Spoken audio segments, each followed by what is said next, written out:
It's that time of year again. And as parents, it's natural to start thinking about New Year's resolutions, maybe even for our kids. But what if the way we've always done it is, well, all wrong?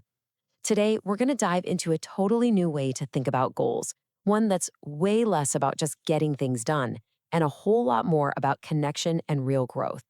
So, if you're mulling over resolutions for your child, I get it. You're probably hoping to teach them some amazing things, right? Like self reflection, confidence, maybe building some healthy habits. And look, those are fantastic instincts. It makes perfect sense to want to channel all that new year energy into something positive. But there's a little catch. The way we typically approach resolutions, making some big grand goal on January 1st, it doesn't even work that well for most adults, let alone for kids. It can so easily lead to frustration and feeling like a failure. So it makes you wonder, what if the problem isn't the goal itself, but the entire approach? Right. So, is this whole resolution thing about pressure or is there some real potential here? Yeah, they can absolutely feel like just another demand, another chore on the list. But they also hold this incredible power if we reframe the process. We can actually turn them into a powerful tool for building skills that last a lifetime. Here's a quick look at why the old way so often just falls apart.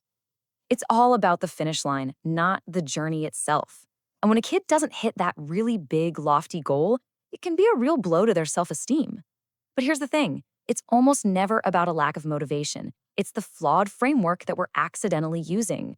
So, what's the alternative? Well, it all starts with a huge shift in our mindset. We have to move away from being the manager of our child's goals and instead become their partner in growth. And I'm telling you, this one little shift changes absolutely everything. This quote from Dr. Ross Greene is pretty much the foundation for this whole new way of thinking. Kids do well if they can. It's so simple, but so powerful. It basically assumes that kids want to succeed. And if they're struggling, it's not because they're trying to be difficult, it's because they're missing a skill. Our job then isn't to punish, but to figure out what's getting in their way and help them build that skill. And this is exactly what that shift looks like in real life. The old view sees challenging behavior and thinks they're doing that on purpose. But this new collaborative view sees that same behavior as a signal, like a flare going up, that our child needs help, maybe with managing their feelings, or being more flexible, or just solving a problem. We get to shift from being a rule enforcer to a skill builder. This whole approach is really rooted in something called conscious parenting. And here's the kicker, it starts with us, the parents. It's all about becoming more aware of our own triggers and reactions so we can stop some of those patterns we might have learned growing up. When we can stay calm and regulated ourselves, we create this space where our kids feel safe, heard, and truly valued. Okay, so it's one thing to have the right philosophy, right? But how does this actually translate into action? What do you do in the moment? Well, this next part is all about a practical toolkit for having those productive conversations, especially when big feelings are running high.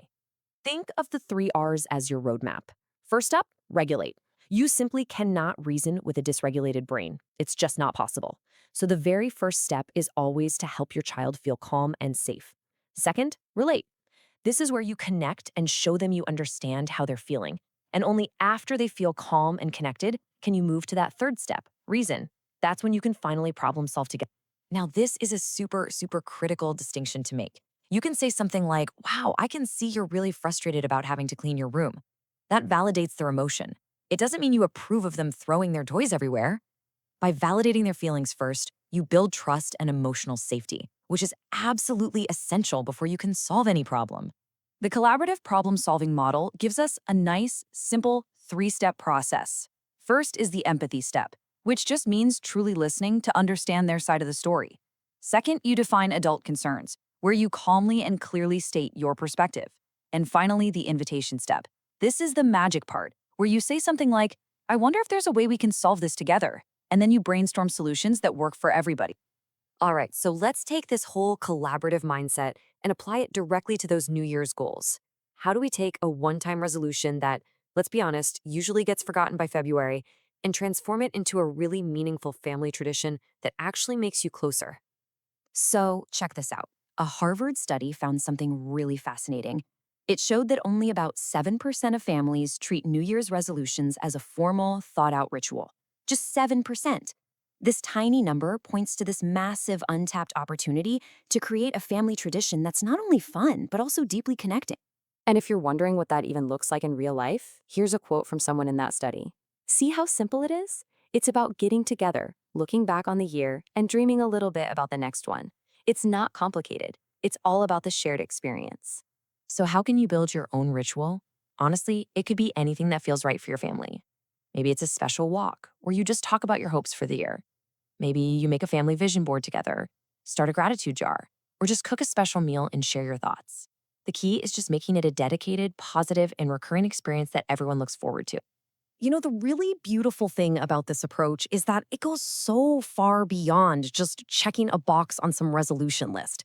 What you're actually building here is something much more profound, much more lasting. When you shift your focus from the outcome to the process, you start to realize the real prize isn't just the completed goal.